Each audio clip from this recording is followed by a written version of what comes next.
দাঁড়ান ভাই, দাঁড়ান দাঁড়ান দাঁড়ান, গোড়া বাজার যাবেন? হ্যাঁ ঠিক আছে চলুন।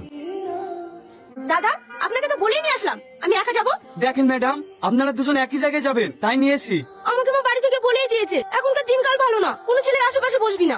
ম্যাডাম আপনি চিন্তা করেন না, কিচ্ছু হবে না। দাদা, বলেন ম্যাডাম।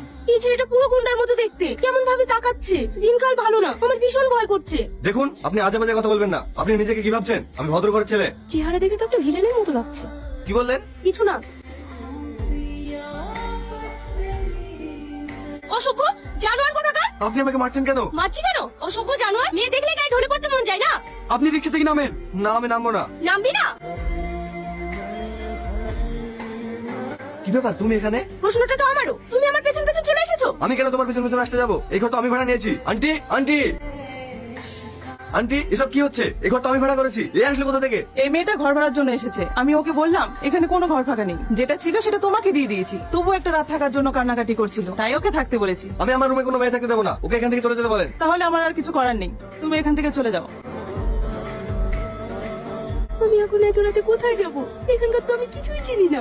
না, ওকে এইভাবে চলে যেতে দিলে হবে না। আমাকে চড় মারা। দেখুন আন্টি, আমি ওকে এখানে থাকতে দিতে পারি, কিন্তু আমার একটা শর্ত আছে। আন্টি, ওর কি শর্ত আপনি ওকে বলতে বলুন। আমার অফিসে কন্টিনিউ নাইটে ডিউটি আছে, তাই আমি দিনে থাকবো। ও যদি রাতে থাকে তাহলে এখানে থাকতে পারে। আন্টি, ওকে বলে দেন আমার দিনে কলেজ আছে, আমি দিনে থাকবো না, রাতে থাকতে দিলেই হবে। আন্টি, আমি ওর শর্তে রাজি।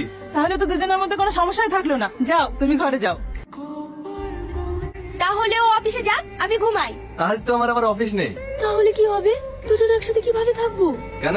তুমি নিচে ঘুমাও, আমি উপরে ঘুমাচ্ছি। ঠিক আছে।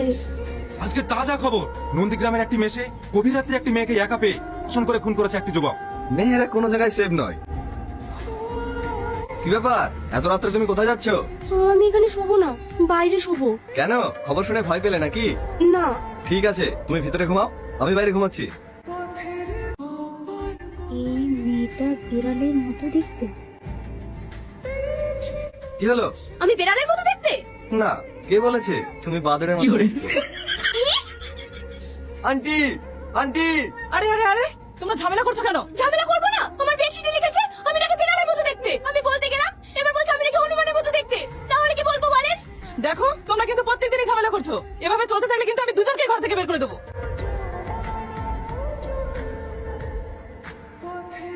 আজকাল বাদররাও যে হাসে, এ প্রথম দেখলাম। আমার বয়ফ্রেন্ড চিঠি পাঠিয়েছে, সেটা পরে আমি হাসছি বলে অন্যজনের খুব হিংসা হচ্ছে। আর হিংসা হবে নাই বা কেন? গাধাদের সঙ্গে তার কেউ প্রেম করে না, তাই জ্বলছে আর লুচির মতো ফুলছে। কি করছো জান? তোমায় ভীষণ মিস করছি গো। আজ 2 বছর হয়ে গেল। এখন